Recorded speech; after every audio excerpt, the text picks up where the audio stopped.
호세아 3장 말씀을 전하겠습니다. 호세아 3장 말씀은 신약 성경에서 나오는 예수님의 사랑 말씀을 압축한 글로 생각하시면 됩니다.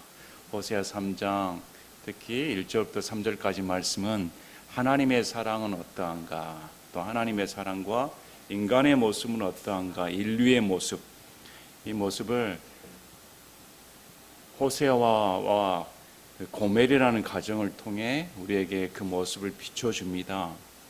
호세아 대언자를 통해 고멜을 사랑하는 그 모습을 우리 예수님께서 우리 인류를 위한 사랑의 대가를 치르신 장면을 기록해 놓은 글입니다.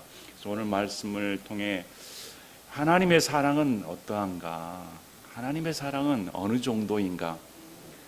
우리는 사랑합니다. 대부분의 가요, 팝송 보면 남녀 간의 사랑이 으뜸인 줄 알고 연인들 간의 사랑을 아름답게 묘사합니다. 그 사랑이 전부인 줄 알았는데 우리가 예수님을 알게 되면, 구원받은 사람은 예수님의 사랑을 알게 되면 그 인간적인 사랑이 얼마나 더럽고 냄새나는 사랑인가를 깨닫게 됩니다. 하나님의 사랑 안에 들어가 버리면 이 하나님의 사랑이 이렇게 우리를 감사할 수가 있을까? 저는 여러분이 하나님의 사랑에 흠뻑 취해 그분이 오늘 말씀하신 찬송처럼 성자의 귀한 몸 날 위하여 주셨구나. 정말 예수님께서 어떻게 이런 나를 사랑해 주셔서 자신의 몸을 바쳐 나를 사랑해 주실 수가 있을까? 그 사랑이 이론적이 아니라, 지식이 아니라 내 마음 가운데 정말 그분이 들어오셔야 됩니다. 정말 그분이 나를 위해 죽으신 그분이 내 안에 들어와 사랑, 이것이 마치 내가 먹고 마시는 것처럼 동일하게 여겨져야 됩니다. 목사는 믿게 할 수가 없습니다. 어느 누구도 인간이 믿음을 줄 수가 없습니다. 이 믿음이란 것은 순전히 자기가 마음 문을 열고 받아들여야 되는 것이지, 목사나 가르치는 자는 인도해 줄 뿐입니다. 방향을 제시해 줄 뿐입니다. 그 사람에게 믿음을 심어다 줄 수는 없습니다. 여기 듣는 사람들이 다 귀를 듣고 이 말씀이 정말 진실하십니다, 성경 말씀이 진리입니다 하고 내 마음 문을 열고 들어야만이 예수님께서 나를 위해 죽으셨구나. 오늘 말씀을 보시면서 하나님의 사랑, 변함없이 끊임없이 사랑하는 그 사랑이 실제적이다, 실제적인 사랑인 것이 잘 지켜져 있으니까 말씀에 귀를 기울여 보시고 다시 고멜과 같은 나, 어떻게 고멜과 같은 나를 이렇게 사랑해 주실 수가 있단 말인가, 귀 기울여 들어보시길 바랍니다. 3장 1절에 그때 주께서 내게 이르시되, 하나님께서 호세아 대언자는 거룩한 사람입니다. 하나님의 말씀을 섬기는 사람입니다. 누구보다 더 깨끗하게 살려고 노력했던 자입니다. 그러나 자신의 신분과 어울리지 않게 하나님의 명령에 순종하여 창녀인 고멜을 아내로 맞이해서 살고 있었습니다. 그러나 이 창녀인 아내는 여전히 결혼생활 중에서도 간음한 사람이었습니다. 다른 남자와 노란한 여자였습니다. 여러분이 호세아였으면 어떻겠습니까? 자녀들 3명이나 있습니다. 그리고 엄마 노릇해야 되지 않습니까? 근데 딴 남자랑 눈이 맞아 가정 내팽개치고 집 밖으로 나가버리면 그 가정이 풍지박산되지 않습니까? 얼마나 부끄러운 일입니까? 수치거리 아닙니까? 자녀들을 어떻게 키웁니까? 또 대언자의 위신은 어떠합니까? 대언자라면 하나님의 말씀을 맡은 자인데 그런 아내를 데리고 살다가 그런 아내가 다른 남자들 한두 사람도 아니고 그런 남자들 눈에 팔려 집을 내팽개치고 나가버렸다면, 오늘날도 성에 대한 개념이 무너져 버렸습니다. 윤리가 무너져 버리고 가정이 파탄돼 버립니다. 그런 모습들을 우리가 종종 주위에 살펴봅니다. 그래서 결국은 이혼하고 함께 살지 못하는 파탄되는 가정을 주위에서 보게 됩니다. 이런데 주께서 이런 호세아에게 말씀하십니다. 또 가서 자기 친구에게 사랑받는 여인, 그러나 간음한 여인을 사랑하되, 또 가서 반복적입니다. 다시 가서 자기 친구에게 사랑받는 여인, 다른 남자랑 노란한 여인, 간음한 여인을 사랑해라 이렇게 말합니다. 호세아 1장 2절에는 행음하는 아내를 취하라 명령했습니다. 아내를 얻어라 명령을 했지 사랑하라는 말은 안 씁니다. 근데 지금 다른 남자랑 눈이 맞아 가정을 내팽개친 이 여인을 하나님께서는 사랑해라 이렇게 명령을 내립니다. 이게 쉬운 명령일까요? 여러분, 우리가 남편이라면 이런 여인을 사랑할 수가 있습니까? 어떻게 가정 내팽개친 여자를 사랑할 수가 있단 말입니까? 그런데 하나님께서는 이런 간음한 여인을 사랑해라. 사랑에는 조건이 없습니다. 여기서 우리가 몇 가지 형태의 하나님의 사랑에 대해, 속성에 대해 나옵니다. 첫째, 하나님은 먼저 사랑하신다. 요한일서 4장 19절에 우리가 그분을 먼저 사랑한 것이 아니고 그분께서 우리를 먼저 사랑하셨다. 성경에서는 우리가 먼저 하나님 사랑한 적 없습니다. 다 도망갑니다. 다 숨습니다. 그런 인간을 하나님께서는 먼저 사랑하셨다. 두 번째, 하나님은 행위를 보지 않으신다. 이 여인은 사랑받을 만한 행위를 한 적이 없습니다. 기껏해야 죄밖에 저지를 않으셨습니다. 마땅히 천벌받아야 마땅하고 내팽개쳐 받아야 하고 비난받아야 마땅합니다. 조롱을 받아야 마땅합니다. 그러나 고멜의 행위를 보지 아니하고 사랑하십니다. 세 번째, 하나님은 대가를 바라지 않습니다. 고멜로부터 give and take 하지 않습니다. 내가 이만큼 해줄 테니까 너는 이만큼 달라. 이런 사랑이 아닙니다. 대가를 바라지 않는 사랑입니다. 그 다음 뒷구절을 보면 하나님의 사랑은 값을 치르는 사랑입니다. 죄에 빠진 고멜을 호세아가 돈을 주고 사옵니다. 마찬가지로 하나님의 사랑은 말로만 사랑이 아닙니다. 행동으로 나오는 사랑입니다. 예수님의 피값을 치르고 우리를 사랑하셨습니다. 그리고 다섯 번째, 그분은 끝없이 사랑하신다. 고멜의 반복적인 간음의 행위에도 불구하고 이스라엘의 반복적인 죄악에도 불구하고 하나님은 끝없이 사랑하신다. 이 사랑의 속성이 지금 1절에 고스란히 지금 담겨 있는 말씀입니다. 자, 이 고멜을 통해 이스라엘이 고멜과 동일한 짓을 했다고 지금 하나님은 말씀을 합니다. 다른 신들을 바라보며 이 다른 신들이 고멜이 따라간 남자였습니다. 우상입니다. 이 우상들을 따라간 바라보며 포도주 병을 사랑하는 이스라엘. 고멜이 왜 집을 나갔을까요? 돈이었습니다. 다른 남자가 돈을 더 준 모양입니다. 몸을 팔면서 돈을 얻을 수 있으니까, 쾌락을 팔며 즐기고 유격적인 것을 만족할 수 있으니까 가정 내팽개치고 다른 사람이 나에게 더 돈을 주고 물질 채워주고 입혀주고 그것이 좋아서 달콤하니까 몸을 팔아도 돈을 얻을 수 있으니까 그렇게 나가버린 것입니다. 마찬가지로 이스라엘 백성들이 하나님을 저버리고 우상을 쫓아가 포도주병을 사랑했다. 포도주병은 유욕을 상징합니다. 우상 숭배에는 이 술 취함이 따랐습니다. 우상 숭배를 하면서 술에 취하고 또 음탕한 짓을 행했습니다. 음란한 성행위가 당시에는 우상 숭배하면서 같이 벌어졌습니다. 이런 일을 저지른 이스라엘 백성을 주의 사랑이다 이렇게 말합니다. 어떻게 고멜을 그렇게 사랑하는 호세아에게 명령을 내렸습니다. 고멜을 그렇게 사랑하라. 왜? 내가 그렇게 사랑한다. 나의 사랑을 보여줘라. 이렇게 말씀을 합니다.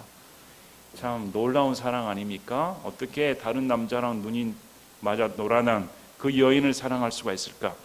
출애굽을 시켜주시고 광야에서 먹을 거 입을 거 다 입혀주신 하나님이 가나안 땅 적과 포도주즙이 열매 맺는 그런 꿀이 흐르는 땅으로 인도해 주었는데 그런 구원의 은혜를 잊어버리고 가나안의 신, 바알신, 아세라상을 이런 것들을 쫓아다니는 이스라엘 백성들을 보면 하나님께서 징벌하고 멸해버리고 다른 민족을 세워야 했음에도 불구하고 여전히 하나님께서는 사랑하신다.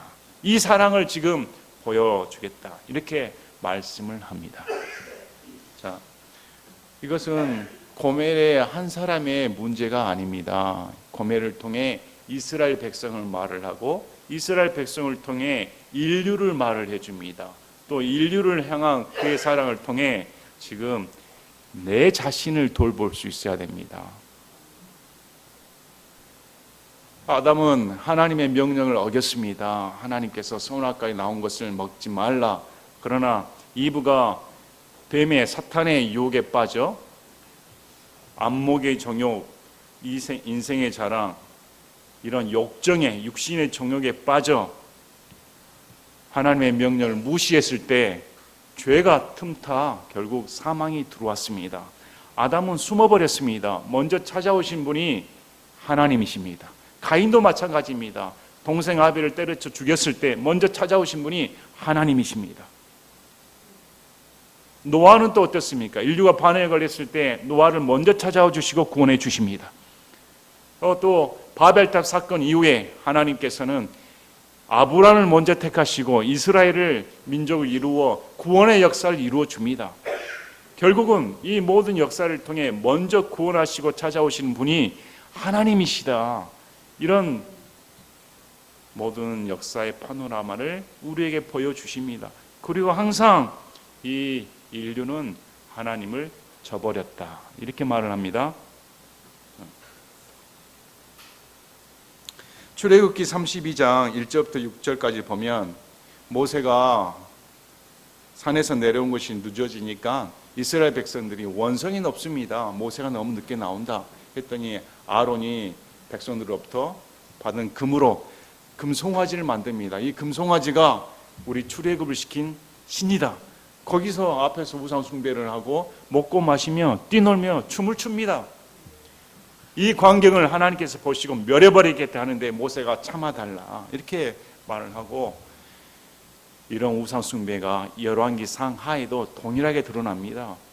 북이스라엘 초대 왕인 여로보암이 베델과 단에 두 군데의 금송아지를 세워놓고 이것이 출애굽을 시킨 신들이다, 경배해라, 이렇게 우상 숭배를 시킵니다. 열왕기 상하는 이스라엘의 패망을 다룹니다.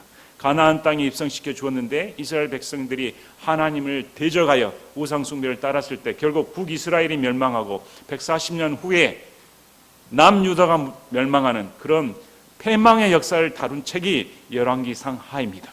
이런 이스라엘 역사를 통해 인류는 멸망당할 수밖에 없다. 인류의 죄는 심판받을 수밖에 없다는 것을 가르쳐 줍니다.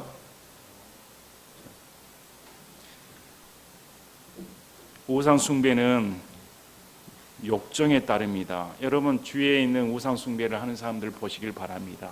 그 우상 숭배하는 사람들이 그 우상과 인격적인 교제를 나눕니까? 왜 우상 숭배를 합니까?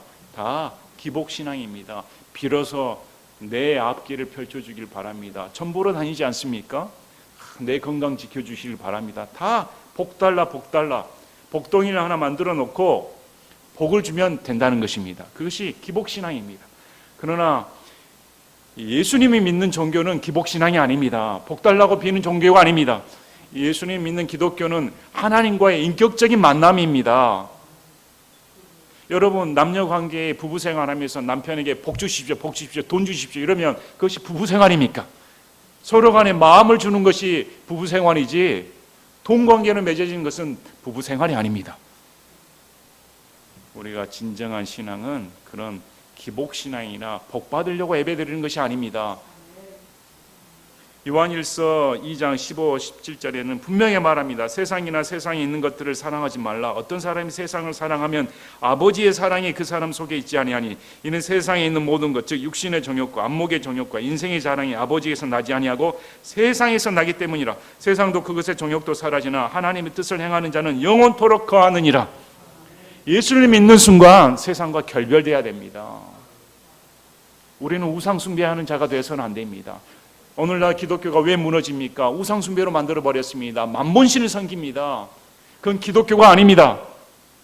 기복신앙이 들어오고 잘못된 오순절 은사주의가 들어와 왜 방언합니까? 왜 태어납니까? 똑같은 짓을 벌입니다. 앞날을 알아 자기 인생을 펼쳐보고자. 무엇 때문에 앞날을 알고 싶습니까? 무엇 때문에 방언을 하고 있습니까? 무엇 때문에 대언을 하고 있습니까? 다 하나같이 마음의 육적인 유욕 덩어리들 아닙니까? 하나님은 온데간데 없습니다. 와서 말씀의 기초에 있어 예수님이 누구신가, 어떤 분이신가 아는 대신에 방언하면 환상이 펼쳐진다더라, 대언을 하면 앞날을 맞춘다더라, 똑같은 이방인들이나 하는 그런 짓이 버젓이 춤을 추며 기뻐하며 장구치며 드럼치며 펼쳐지는 것이 오늘날 예배당 아닙니까? 이것은 우상 숭배이지 그건 신앙이 아닙니다. 자, 야고보서 4장 4절에 너희 간음하는 남자들과 간음하는 여자들아, 세상과 친구 되는 것이 하나님과 원수 되는 것인 줄 너희가 알지 못하느냐. 그러므로 누구든지 세상의 친구가 되려는 자는 하나님의 원수니라. 간음한 자다라고 말을 합니다. 참, 교회가 경기가 무너져 버렸습니다. 1900년대에 펼쳐지는 은사주의 운동이 이제 교파 간의 관계를 다 무너져 버렸습니다. 장로교, 감리교, 순복음 할 것 없이 침례교도 사그라들고 있습니다. 점령당하고 있습니다. 가톨릭도 하나라고 합니다. 다 방언한다. 성경에서 방언의 원칙 배우지 않았습니까? 오늘날의 방언은 다 가짜입니다. 오늘날에 그렇게 무분별하게 집단 통성기도하며 방언하는 것은 성경에서 없는 기도입니다. 여자가 해서는 안 되는 것입니다. 대언도 여자가 해서는 안 된다고 성경 말씀을 합니다. 성경의 원칙도 따르지 않으면서 왜 합니까? 왜? 내 욕구를 충족시키니까. 마음이 따뜻하면 되지, 마음이 충만하면 되지, 자기 마음이 신인 것입니다. 빌립보서 3장 17절에서 분명히 말합니다. 형제들아, 너희는 함께 나를 따르는 자들이 되고 너희가 우리를 본보기로 삼은 것 같이 그렇게 걷는 자들 주목하라. 이는 내가 여러 번 너희에게 말한 적이 있고 지금도 심지어 눈물을 흘리며 너희에게 말하는 많은 자들, 그들이 그리스도의 십자가의 원수로 걷고 있기 때문이라. 그들의 마지막은 파멸이며 그들의 하나님은 그들의 배요, 그들의 영광 그들의 수치스러운 일이 있고 그들은 땅의 일들을 생각하느니라. 교회에서 땅의 일을 말하는 자들은 자기가 예배에서 하나님 부르는 그 하나님이 누구라고 말합니까? 네 배다. 너는 지금 예배 드리면서 네 배를 하나님으로 섬기는 것이지 성경의 하나님을 섬기지 않는다고 말을 합니다. 똑바로 들으셔야 됩니다. 오늘날 교회에서 이런 말 듣기 싫어합니다. 왜? 사람들이 모이지 않습니다. 사람들은 여기 와서 위로받고 병 고침 받고 환상 보며 체험하며 앞날을 알고 싶어서 하지, 말씀 보고 내가 회개하고 내가 죄인입니다, 내가 예수님 앞에 잘 살아야지, 그래 이 세상 욕 좀 버리고 이 세상 물욕 버리고 이 세상 것은 덧없구나, 내 소망은 천국에 있구나, 예수님께서 이 세상에 나에게 부귀영화를 주려 오신 분이 아니고 저 천국에서 나랑 영원히 함께 살기 위해 그 때문에 십자가에 못 박혀 죽으셨구나. 그런데 그걸 무시하고 십자가의 원수단 말입니다. 십자가의 원수인 것입니다. 그렇게 말하면 이 땅에서 부귀영화 누릴 수 있다, 예수님 믿었더니 성경 봤더니 재물을 얻는 법, 이런 거 가르치는 것은 우상 숭배를 가르치는 것입니다. 그건 원수되는 것입니다. 그래서 사람들은, 목사나 이 지도자들은 적당히 타협합니다. 성도들이 원하는 설교를 해주고 성도들이 그래야 모여드니까 그 교회 가면 기쁨이 넘치더라, 그 교회 가면 위로를 받더라, 그 교회 가면 앞날이 열리더라. 와, 우리 교회를 생각하면 여러분 대단하신 분들입니다. 저는 우리 교회를 생각하면 너무 딱딱하지 않을까, 말씀 위주로 하면 사람이 변화될까, 요즘 사람이 말씀에 귀를 기울입니까? 정말 성경을 연구를 할까요? 성경 말씀이 진실이라고 생각을 할까요? 어제부터 비가 온다 하는데 지금 쨍쨍 햇볕이 비치고 있습니다. 태풍이 온다고 하는데 언제 온지 모르겠습니다. 태풍이 비껴나가면 좋을 텐데 내일 영향권에 든다고 하니 요즘 뉴스가 난리지 않습니까? 역대급 태풍이 몰려온다. 다들 조심하시기 바랍니다. 물난리 겪지 않도록 집안 단속 잘하고 밭농사 농농사 조심하시기 바랍니다. 연일 경고 방송을 때립니다. 이 방송을 들은 백성들은, 국민들은 당연히 조심하지요. 아직 태풍이 오지 않았음에도 불구하고 그건 철석같이 믿습니다. 제가 말씀드리지만 이 성경은 인류 예보입니다. 저와 여러분의 인생의 예보입니다. 한 번도 틀린 적이 없습니다. 그러나 태풍 예보는 틀린 적이 많습니다. 왔다고 해놓고 너무 오도 않네, 또 당했다. 더 정확한 예보는 우리 할머니 무릎이더라. 할머니 내일 비가 옵니까 안 옵니까? 뉴스 볼 필요 없다. 온다. 100% 옵니다. 그보다 더 정확한 것이 성경인데, 성경의 예보는 예수님이 오신다는 것입니다. 이런 징조가 보이는데, 이런 징조가 보이면 예수님께서 오실 날이 멀지 않았다고 예보해 줍니다. 죄의 경계가 무너지고 교회에서 죄에 대해 언급을 꺼려합니다. 죄가 무엇인조차 성도들이 잘 모릅니다. 과연 성도들이 죄가 무엇인가? 죄라는 개념을 알아야 될 거 아닙니까? 로마서 1장 18절에서 32절은 분명하게 죄에 대해 말합니다. 로마서 1장 18절에서 32절, 하나님의 진노가 불의 안에서 진리를 붙잡아 두는 사람들의 하나님을 따르지 않는 모든 것과 불의를 대적하여 하늘로부터 계시되었다. 하나님을 따르지 않는 모든 것이 죄입니다. 이는 하나님을 알 만한 것이 그들 속에 분명히 드러났기 때문이라. 하나님께서 그것을 그들에게 보이셨다. 인류는 변명할 수가 없습니다. 하나님께서 온 우주 만물을 통해 하나님의 신성을 보여주셨다고 성경은 말합니다. 믿고 싶으면 누구든지 믿을 수 있다고 성경은 말씀을 합니다. 그런데 22절에 보니까 그들은 스스로 지혜롭다고 선언하나, 인류가 이만큼 우리가 지적으로 월등히 뛰어나 과학이 발전을 하고 무슨 신이 있어, 무슨 마귀가 있어, 영적인 존재가 어디가 있어, 보이는 것이 진짜지 보이지 않는 것은 헛것이야. 우리가 스스로 지혜로워 철학을 연구하고 과학을 탐닉하며 보이는 것에 몰두를 합니다. 그러나 어리석은 자가 되었다. 지혜롭다 하면 우상 숭배하지 않아야 될 거 아닙니까? 왜 소를 섬깁니까? 뱀을 섬깁니까? 왜 나무에 줄을 달고 거기에다 조아립니까? 하다못해 돼지보다 못합니까? 돼지 목을 따가지고 돼지 머리에다가 굿신굿신하니 입에다가 1,000원짜리 하나 물려주고 10,000원짜리 하나 물려주고, 그런 어리석은 자가 되어버렸다. 27절부터 32절은 동성애에 대해 분명히 말씀을 합니다. 동성애자들, 또 수군수군하는 자들, 미워하는 자들, 교만한 자들 하고, 32절에 그들이 이런 일들을 행하는 자들은 죽어야 마땅하다는 하나님의 심판을 알면서도 같은 일들을 행할 뿐만 아니라 그런 일을 행한 자들 기뻐하느니라. 동성애나 하나님을 대적하는 것들, 이런 모든 것들은 분명히 하나님께서 죽어 마땅하다 이렇게 말씀하셨다는 것입니다. 여기에 대해서는 의문의 여지가 없습니다. 아유, 동성애는 사회 현상 아닙니까? 유전자가 잘못됐습니다. 그건 경향 아닙니까? 아니요, 내 성은 내가 결정해야 되죠. 성전환 어떻습니까? 나는 남성과 여성, 아니 그 중간입니다. 아주 해괴망측한 시대가 다가왔습니다. 아이들에게 그렇게 가르칩니다. 동성애 괜찮아. 성적인 결정권은 자기가 갖는 거야. 아예 하나님을 무시해버립니다.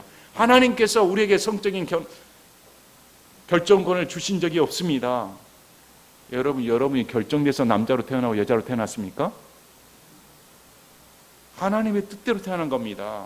그러나 이런 것을 다 무시해버립니다. 인간이 지혜롭다고 하는데 왜 개나 되지도 하지 않는 동성애를 합니까? 이건 죽어 마땅하다. 이런 심판을 알면서도 용감하네. 커밍아웃을 하면 박수칩니다. 와, 용감하다. 교회에서조차 동성애는 죄가 아닙니다. 동성애는 경향입니다. 동성애하는 여자 목사, 동성애하는 남자 목사가 버젓이 강단을 하고 있으니,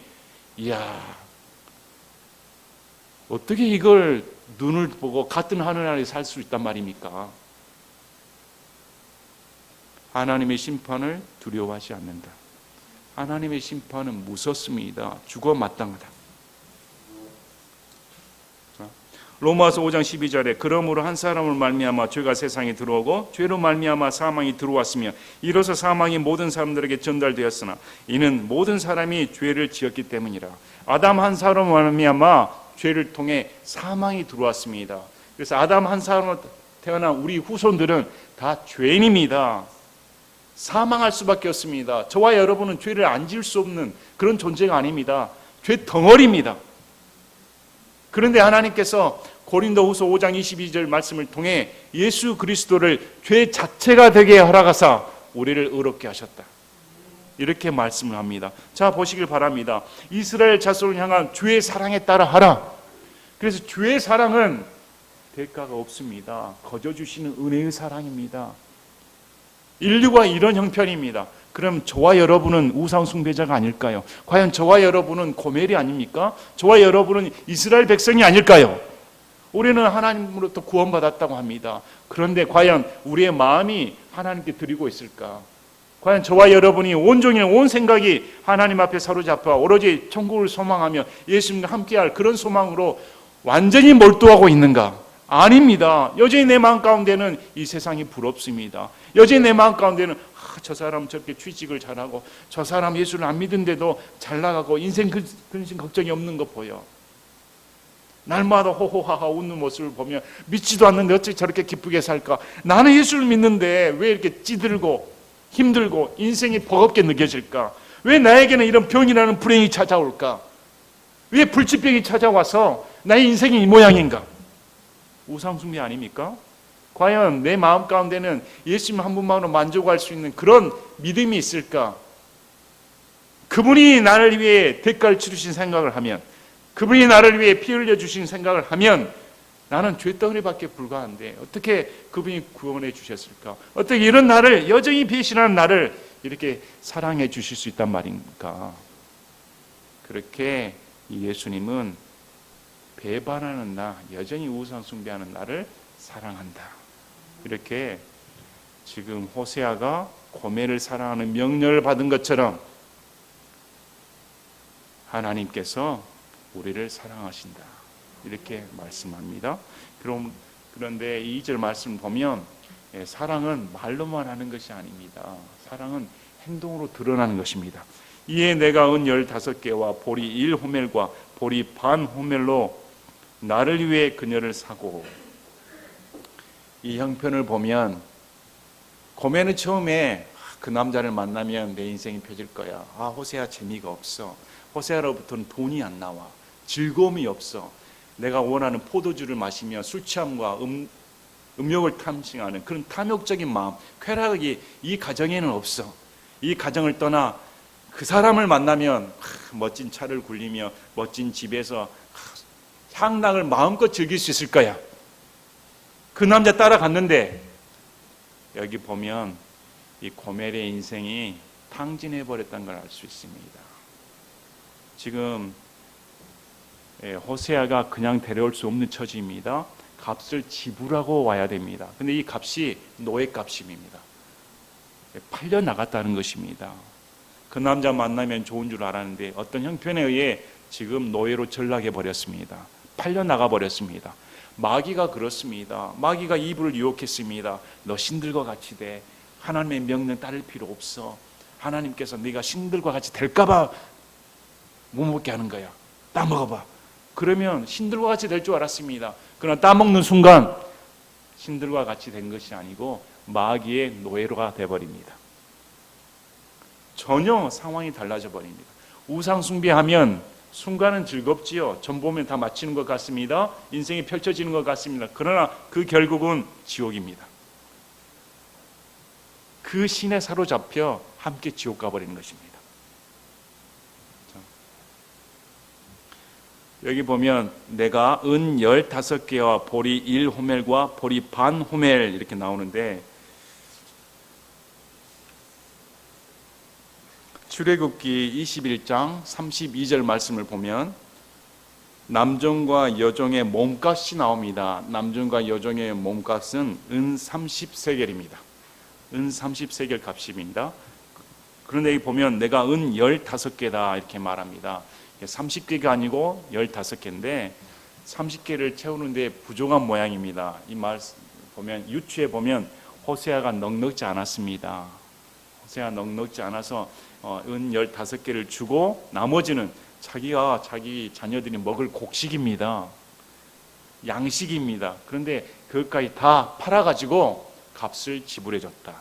대가를 치른 것입니다. 대가를 치르고 그녀를 샀다. 이렇게 말합니다. 하나님께서는 우리에게 대가를 치르셨습니다. 하나님께서는 죄의 노예가 된, 마귀의 노예가 된 우리를 구속하셔 주시기 위해 대가를 지으셨습니다. 로마서 6장 23절은 죄의 삭은 사망이다 이렇게 말합니다. 우리의 죄의 대가는 사망입니다. 지옥 형벌입니다. 이 사망으로부터 벗어나려면 나와 똑같은 생명체가 나를 대신해서 죽어줘야 됩니다. 값을 치러줘야 됩니다. 그래서 구속자는 세 가지 조건을 갖춰야 됩니다. 첫째, 친족이어야 된다. 둘째, 능력이 있어야 된다. 세 번째, 자원하는 마음이 있어야 된다. 하나님께서는 우리 인류를 구속하시기 위해, 값을 치러주기 위해 저와 똑같은 인간의 모습으로 오셨습니다. 그리고 그분은 능력이 있으십니다. 그분의 피는 능력이 있습니다. 히브리서 말씀을 통해 짐승들의 피도 죄를 용서해 주거든 하물며 흠이 없는 하나님의 어린 양이신 그 피가 우리를 어떤 죄에서 깨끗게 못하겠는가. 어떤 죄라도, 인류의 모든 죄를 하나님의 피, 그 피는 다 깨끗하게 해버리는 능력이 있으십니다. 또 자원해야 됩니다. 구속자가 능력이 있어도 나는 못하겠다. 호세아 보시길 바랍니다. 호세아는 그대로 명령에 순종했습니다. 내키지 않았을지 모릅니다. 어떻게 저 여자, 미워할 수밖에 없는 여자, 다시는 쳐다보기 싫은 여자, 어떻게 내가 그 여자를 사랑할 수가 있단 말입니까? 그런데 우리 예수님께서는 우리를 보고 저를 보고, 여러분 어떻게 하나님께서는 우리에게 미치실 수가 있단 말입니까? 어떻게 우리를 사랑하실 수가 있단 말입니까? 우리는 벌레 같지 않습니까? 버러지 같지 않습니까? 정말 구더기보다도 못하는 냄새나는 더러운 죄인입니다. 그런데 어떻게 예수님께서 아버지의 명령에 따라 구해라, 죽어라고 명령하셨습니다. 그래서 빌립보서 말씀을 통해 그분은 하나님의 형체이시나 하나님과 동등됨을 강탈로 여기지 아니하시고 죽기까지 순종하셨다. 죽으시려고 이 땅에 내려오셨다. 왜? 죄의 삭은 사망이며 그 사망의 대가는 피값을 치러야 됩니다. 피의 생명이 있기 때문에. 그래서 베드로 전서 1장 18절 19절에 너희가 아는 바와 같이 너희 조상들로부터 전통으로 물려받은 너희의 헛된 행실에서 너희가 구속받은 것은 은이나 금같이 썩어들거든 된 것이 아니요 흠도 없고 점도 없는 어린 양의 피 같은 그리스도의 보배로운 피로 된 것이니라. 로마서 2장 3장 23절 25절도 마찬가지입니다. 모든 사람이 죄를 지어 하나님의 영광에 이르지 못하다니 그리스도 예수님 안에 있는 구속을 통해 하나님의 은혜로 값없이 의롭다고 인정받았느니라. 그분을 하나님께서 그분의 피를 믿는 믿음을 통한 화해 헌물로 제시하셨으니 그분은 자신의 피를 흘려주시기 위해 대가를 치르시기 위해 이 땅에 내려오셨습니다. 음탕하고 간음하며 하나님을 배반한 고멜을 사기 위해 호세아가 대가를 치른 것처럼 하나님을 배반해 멀리 떠난 우리를 사주시기 위해 대가를 치르셨다. 이렇게 성경은 말씀합니다. 그래서 이 말씀이 요한복음 3장 16절 말씀을 요약했습니다. 하나님께서 세상을 이처럼 사랑하사 자신의 독생자를 주셨으니 이것은 누구든지 그를 믿는 자는 멸망하지 아니하고 영존하는 생명을 얻게 하려 하심이라. 그분이 우리를 살리시기 위해 오셨다. 인간으로서는 도저히 이해할 수가 없습니다. 인간의 사랑은, 여러분 기껏해야 우리가 누굴 사랑할까요? 기껏해야 내 새끼, 내 마누라, 내 가족, 그것도 깨끗하고 순수한 사랑은 아닙니다. 그 정도로 여러분 남을 위해 죽을 수가 있습니까? 정말로 남을 위해 여러분 헌신할 수가 있습니까? 미워하는 것은 쉽습니다. 증오하는 것은 쉽습니다. 오늘날 같은 분위기 속에 돌팔매하기는 쉽습니다. 그러나 내가 누구를 위해 사랑한다, 누구를 위해 대신 죽겠다, 여러분 꿈도 못 꿀 일입니다. 그런데 어떻게 하나님께서 아담으로부터 지금까지도 계속 배신하고 있는데 어떻게 사랑해 줄 수가 있단 말입니까? 그래서 이 사랑, 이해할 수 없는, 도저히 인간의 영역을 이해할 수 없어서 그래서 하나님은 인간에게 미치셨다, 인간을 너무 사랑하셔서 미치셨다, 이렇게 표현할 수밖에 없습니다. 3절에 그녀에게 이르기를 너는 많은 날 동안 나를 위해 거하고 창녀짓을 행하지 말며 다른 남자를 유하지 말라. 그렇게 나도 너를 유하리라 하였으니 3절은 다시 집을 나가 음탕한 짓을 했던 고멜이 집에 들어와 가정을 꾸렸으면 이전 생활은 버려야 된다. 이렇게 말합니다. 예수님 믿는 것도 마찬가지입니다. 세상적인 삶 가운데 푹 빠져 내 멋대로 살다가 예수님 믿어 예수님과 함께하면 이전 세상 생활에 있었던 나의 죄악된 행동들은 버려야 됩니다. 여전히 예수님 믿으면서 이전의 생활 습관대로 사는 것은 용납할 수가 없습니다. 우리 요한일서 2장 3절 5절부터는 분명하게 말합니다. 요한일서 2장 3절 5절. 우리가 그분의 명령들을 지키면 이것에 의해 우리가 그분을 알고 있음을 우리가 아느니라. 내가 그분을 아노라 하고 말하면서 그분의 명령들을 지키지 아니하는 자는 거짓말쟁이며 진리가 그의 안에 있지 아니하냐. 누구든지 그분의 말씀을 지키면 하나님의 사랑이 참으로 그 사람 안에서 완전하게 되었나니 이것에 의해 우리가 그분 안에 있음을 우리가 아느니라. 우리가 그분을 압니다. 그분을 믿습니다. 이렇게 말하는 사람은 하나님의 명령을 지키는 자이다. 바꿔 말하면 하나님께서 성경을 통해 우리에게 명령을 주십니다. 동성애는 안 됩니다. 낙태는 안 됩니다. 생명은 귀한 것입니다. 미워하지 마시기 바랍니다. 우상숭배하지 마시기 바랍니다. 이런 것들의 명령을 지키지 아니하는 자는 안 믿는 자다, 이렇게 말하는 것입니다. 지금 태풍이 몰려오니까 경고방송 때리지 않습니까? 태풍이 몰려오고 경고방송 때리니까 그 말을 믿으니까 행동으로 나옵니다. 문단속하고 다 조심하고 뭐 날아갈 거 있는가 다 정리합니다. 정리 안 하고 문단속하지 않는 자는 일기예보를 믿지 않는 자입니다. 마찬가지입니다. 성경에 하나님께서 이렇게 명령을 내리시고 말씀을 하면 그걸 믿는 자는 행동으로 나올 수밖에 없습니다. 그러므로 행위가 동반되지 않는 믿음은 가짜입니다. 오늘날 행위 따로 믿음 따로 이렇게 말을 하니 구원받기 위해서는 행위는 필요치 않습니다. 그러나 구원받은 후에 믿는 자라면 당연히 내가 믿으니까 행동이 나올 수밖에 없습니다. 그런데 믿으면서도 행동이 안 나온다? 그건 가짜입니다. 요한일서 5장 3절에 우리가 그분의 명령들을 지키는 것, 이것이 하나님을 사랑하는 것이니라. 그분의 명령들은 무겁지 아니한다. 사람들이 왜 예수님을 안 믿습니까? 그 이유 중에 하나가 예수님 믿으면 술, 담배 못 하는데, 예수님 믿으면 마음대로 여자들 못 사귈 것 같아, 예수님 믿으면 내 마음대로 오늘 또 점 보러 가면 좋은데 저기 시내 가면 뭐 점집 있고 뭐 손금 봐준다 하는데 그것도 뭐 안 된다며. 아이고 제약하는 것이 너무 많네. 친구들과는 어떻게 사겨? 그래도 술 한잔 하면서 세상 도난이란 얘기하며 부어라 마셔라 해야 사람이 사회생활도 하는 것이지. 교회 가면 자기들끼리 그냥 모여가지고 뭘 하는지 모르겠어. 재미가 없어. 성경에서는 그 본성을 말합니다. 그들이 하나님 믿지 않느냐는 것은, 하나님의 명령을 지키지 않는 것은 악한 본성을 좋아하니까.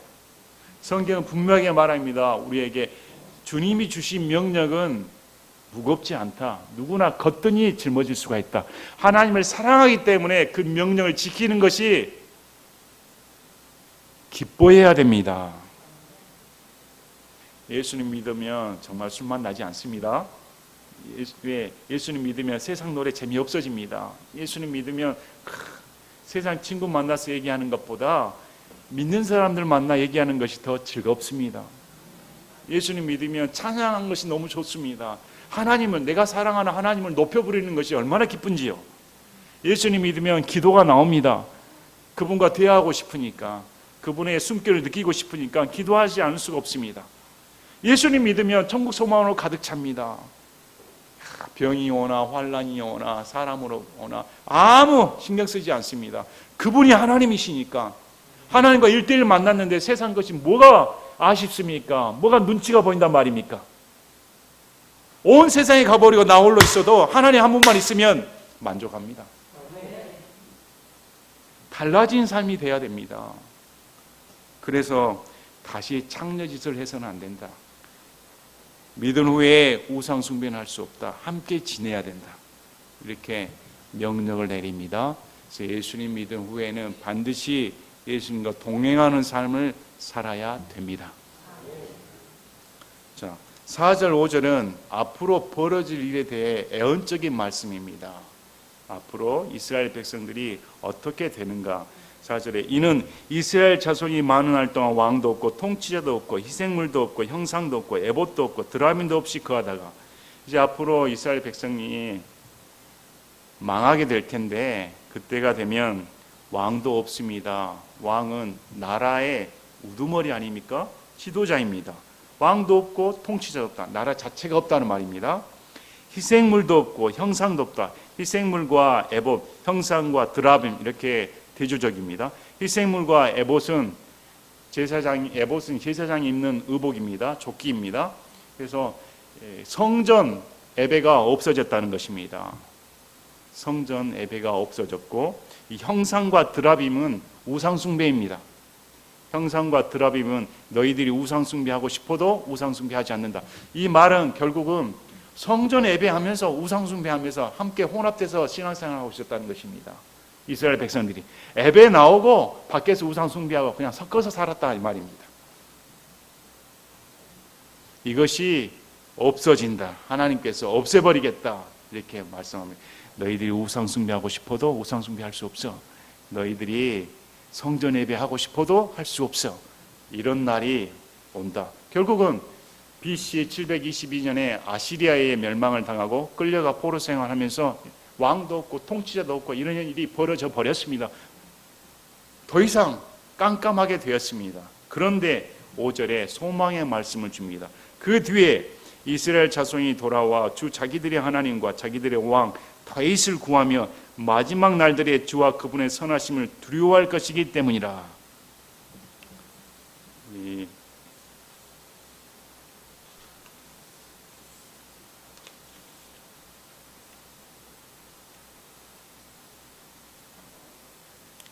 에레미야 30장 11절 말씀을 보면 에레미야 30장 11절을 보면 내가 너와 함께하여 너를 구원하리라. 주가 말하노라. 내가 너를 흩어서 여러 민족들에게로 가게 하였지만 그 모든 민족들은 내가 완전히 끝을 내도 너는 완전히 끝을 내지 아니하리라. 그러나 내가 적절히 너를 바로잡을 것이요 전혀 벌하지 않은 채 두지는 아니하리라. 이스라엘은 문자 그대로 이스라엘입니다. 교회가 아닙니다. 한국이 아닙니다. 이스라엘은 저 땅 팔레스타인 그 땅에 거하는 이스라엘 민족 그 자체입니다. 세상 다른 민족은 내가 끝장을 내도 너희 민족은 끝장을 내지 않는다. 너희 민족은 돌이킬 때까지 내가 벌을 하겠지만 결국에는 하나님께서 돌이키게 하시고 그들이 주님 앞에 돌아와 회개하는 그런 역사가 일어난다고 말을 합니다. 그 역사는 7년 환난을 통해 이스라엘 백성들이 환난기를 통해 대대적으로 정화를 하며 수많은 유대인들이 죽임을 당하고 그들이 그제서야 비로소 깨닫고 우리가 죽였던 예수님이 메시아였구나 통곡하며 대대적인 각성운동이 일어난다고 성경은 예언을 합니다. 그 예언에 대해 지금 말씀을 하고 있습니다. 돌아와 자기들의 하나님과 자기들의 왕 다윗을 구한다. 이제는 우상 숭배를 했었는데 돌이켜서 하나님을 구하게 됩니다. 여기 왕 다윗은 에스겔 34장 23절 24절 또 에스겔 37장 24절 25절 에스겔 34장 23, 24절 에스겔 37장 24, 25절 마지막 날들에 우리 예수님께서 재림하셔서 천년왕을 이루고 다윗을 왕으로 삼는다 이렇게 해석이 있고 두 번째는 이 다윗 왕의 계보에 따라 예수님께서 오셨기 때문에 예수님께서 직접 통치하신다 이렇게 주장하기도 합니다. 결국은 이들이 하나님께로 돌아와 회개한다. 또 주와 그분의 선하심을 두려워한다. 그제야 경외심을 갖는다. 신앙은 경외심을 갖는 것입니다. 우리가 하나님을 두려워해야 됩니다. 세상에 제일 무서워할 분이 있다면 하나님이어야 됩니다. 그래서 하나님을 경외할 그런 날이 온다고 지금 이스라엘에게 소망의 말씀을 하나님께서 주십니다. 자, 오늘 말씀을 보시면 어떻게 호세아가 고멜을 사랑할 수가 있습니까? 어떻게 하나님께서 이스라엘 백성을 사랑하실 수가 있습니까? 어떻게 예수님께서 우리를 사랑하실 수가 있습니까? 분명히 예수님께서는 누가복음 19장 10절 말씀을 통해 사람의 아들은 잃어버린 것을 찾아 구원하러 왔느니라 하시니라 이렇게 말씀하셨습니다. 우리는 잃어버린 자들이었습니다. 근데 하나님께서 우리를 찾으시기 위해 이 땅에 내려오셨습니다. 얼마나 큰 은혜인가. 어떻게 이런 나를 하나님께서 구원시켜 주셨을까. 그래서 교회는 죄를 지목해야 됩니다. 교회는 죄의 속성에 대해 말을 해주며 이 죄의 대가는 지옥 형벌이라는 것을 명백하게 가르쳐 줘야 됩니다. 그런데 우리 예수님께서 지옥 형벌에 보내주시기 아니하시기 위해 피를 흘려주시고 그 피를 믿는 믿음을 통해 우리가 죄인 되었을 때, 우리가 잘났을 때가 아닙니다. 고멜처럼 죄인 되었을 때, 아무 사랑받지 못할 그런 형편이었을 때, 사랑받은 행위를 한 적이 없는데 그분께서 자신의 아들을 죽이심으로 말미암아 하나님의 사랑을 당당히 우리에게 제시하셨다. 이 정도로 내가 너를 사랑한다. 그 사랑을 안다하면 교회에서 어떻게 신앙생활을 해야 될까? 우리가 어떤 자세로 하나님을 믿어야 될까? 다시금 생각해 보시길 바랍니다. 어떻게 이런 나 같은 나를 그렇게 사랑하셨습니까? 여러분, 제가 여러분에게 오늘 본문 말씀을 통해 5가지 하나님의 사랑에 대해 말씀을 드렸습니다. 첫째, 하나님은 먼저 찾아오신다. 먼저 사랑하신다. 두 번째, 하나님은 우리의 행동을 보지 않으셨다. 버릴 수밖에 없는 이 죄덩어리를 하나님은 사랑하신다. 세 번째, 우리에게 대가를 요구하지 않는다. 내가 너에게 구원시켜 줬으니까 이만큼 내놔. 이런 거 안 하신다. 네 번째, 그분은 대가를 치르셨다. 우리를 위해 목숨을 내놓으셨습니다. 다섯 번째, 그분의 사랑은 영원하다. 예수님의 피값을 치른 우리 사랑은 구원받은 순간 영존하는 생명, 영원한 생명을 얻습니다. 그 사랑은 변함이 없습니다. 여전히 우리는 죄의 노예이고 여전히 지금 이 순간에도 저와 여러분 죄를 짓고 있습니다. 매 숨을 쉬는 순간이 우리는 죄 공장입니다. 내 뱉는 것이 다 죄의 연기뿐입니다. 그런데 여전히 하나님은 우리를 사랑하시고 책임져 주신다. 소망을 주시고 우리의 소망은 주님의 재림입니다. 우리 살았을 때 예수님께서 공중으로 오시면 얼마나 좋을까요? 물론 죽어서 예수님께서 오셔서 공중으로 낙하체임을 당해도 상관없습니다. 우리는 휴고를 당합니다. 죽어서 묻혀있다면 부활됩니다. 이것이 우리의 소망입니다. 영원히 주와 함께 산다. 아멘. 그래서 오늘 말씀을 다시 좀 깊게 읽으시면서 어떻게 사랑받지 못하고 정말 비난받아야 할 마땅한 고뇌를 위해 이런 대가를 치르신 그 사랑, 나를 위해 그렇게 대가를 주신 그 사랑, 무조건적인 사랑 얼마나 놀라운가 깊이 새겨보시는 여러분이 되시기를 바랍니다. 제가 기도하고 마치겠습니다.